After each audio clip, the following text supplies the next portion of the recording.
Welcome children. Let's start with chapter 5, that is unit 2, morphology of the flowering plants. When we talk of the morphology, morphology means all the external features that help us characterize a particular plant.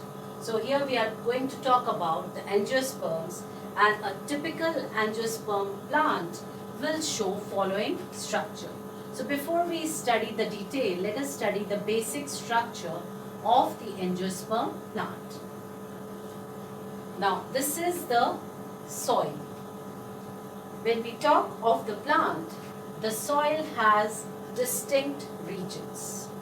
Now the region which is present below the soil is known as the root system. And the root system consists of several roots. These roots actually develop from the primary roots and are known as the secondary root. So the secondary roots will be developing from the primary root, and the primary root in turn develops from the radicle. The radicle is the structure which is present in the embryo. So we write over here embryonic stage. So the primary root is developed from the radicle and the secondary roots will develop from the primary root. Now the structure, that is the primary root and the secondary root, which are present below the soil, will form the root system. And this root system is actually helping the plant in many ways. It provides the encourage to the plant, it provides support to the plant. Also it helps in the transportation of water, minerals, and also it produces certain substances that help in the growth. The portion, let's talk of the portion that is above the soil.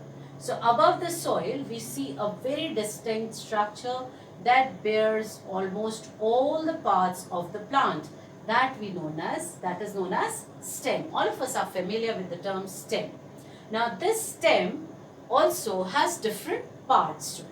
So let us discuss each of the part in detail.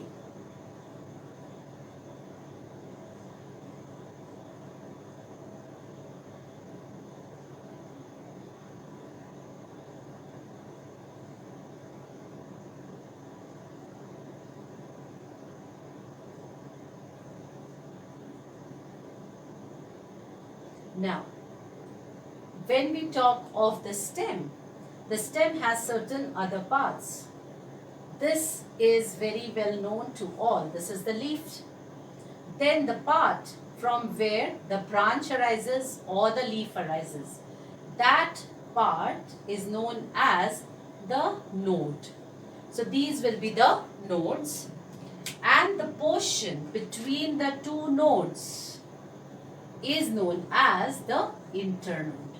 So the gap between the two nodes, that will be forming the internode. After the internode and the node, the plant also shows certain other characters or certain other structures. I'm making the other structures in red. It is having the flowers which are present at the tip. So these are the flowers which are the reproductive organs. Then also the plant shows another important structure, that is the fruit. The fruit is formed as a result of the fertilization process. So this area, that is the area that includes the nodes, internodes, leaf, stem, and this is the bud of course. Then we have the flowers. All this area which is present above, all the structures which are present above the soil will form the shoot system. So in this chapter we are going to study the main parts of the plant and their modifications and the structures. So let us study one by one. So first we are going to start with the root. Now roots are very important in the case of plants because they are the site where it is the site where the plant provides, or plant is provided with the water and the minerals and other support which is being given by the roots. So the roots are important and they develop from the radicals. The root types, that is the next part which we are going to discuss, is the type of root systems that are found in various kind of plants. So let us talk about the root system in the plants. The plant shows various types of root systems. And the first type which we are going to study is the tap root system. So the tap root system consists of one primary root and several secondary roots arising from the primary root. So this is the tap root. Now the tap root is normally found in the dicots and they go deep down. The primary root is very strong and it can go deep down inside the soil in search of water and minerals, and it provides a great support to the plant.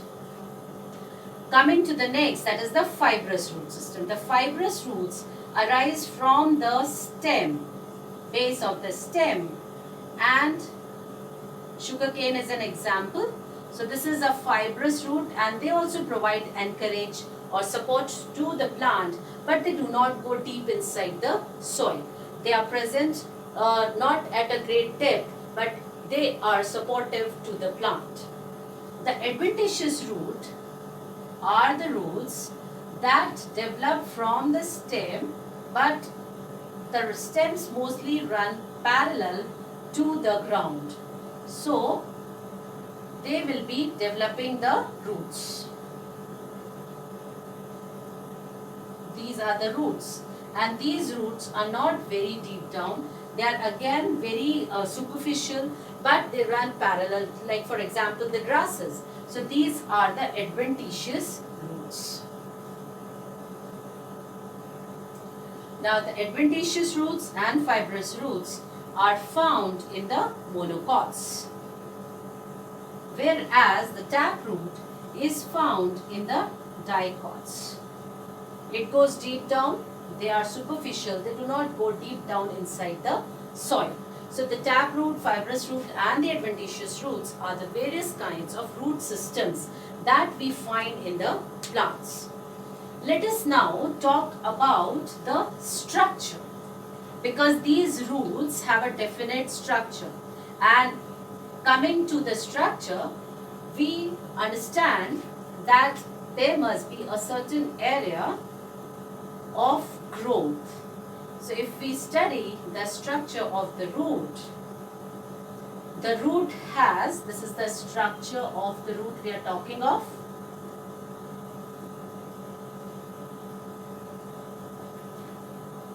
The root consists of a distinct area, and the first area which we'll be talking about is the root cap. So each of the root at the tip is covered, and that is known as root cap. This root cap performs certain important functions, because as the root penetrates deep inside the soil, the soft tissues of the root are protected by the root cap. So it serves as a protection for the developing root.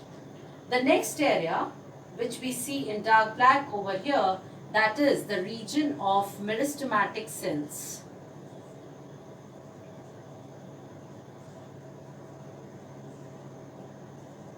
Now, the meristematic region is the region where the cells are very thin walled, have dense cytoplasm, and as a result they undergo rapid multiplication. So it actually helps in the growth of the root. So here the meristematic cells multiply rapidly, and these are delicate tissues, therefore they need to be protected by the root cap.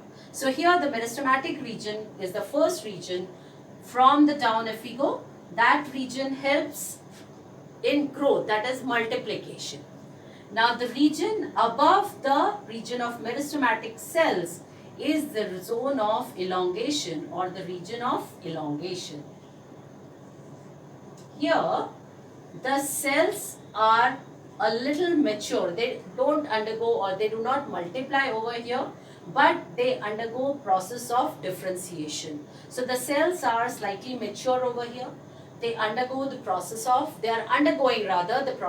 differentiation. Followed by this is the zone of maturation, which is characterized by the presence of several root hairs. The root hairs, these are the root hairs, and the root hairs actually increase the surface area for the absorption of water and minerals. And this zone over here is the zone of maturation or the region of maturation. So in this zone, what is happening? The root hairs, it is characterized by the presence of root hairs. In this area, there is no multiplication taking place. That means the cells are already differentiated and the root hair formation has taken place. The root hairs will help in better absorption of the water and minerals from the soil. And it is down as we go, it has the region of elongation where the cells are in the process of differentiation and they are helping in the elongation of the root. The region of meristematic cells or the region of meristematic development is the region where the cells will multiply and as a result will push the root deep inside the soil, and the root cap protects the soil. So this is the major, or this is the basic structure of the root. In the next video, we'll be talking about the various modifications, because we find plants in varying kind of habitats, and we are going to study what kind of modifications we see in the different roots. I hope this helps. Thank you so much.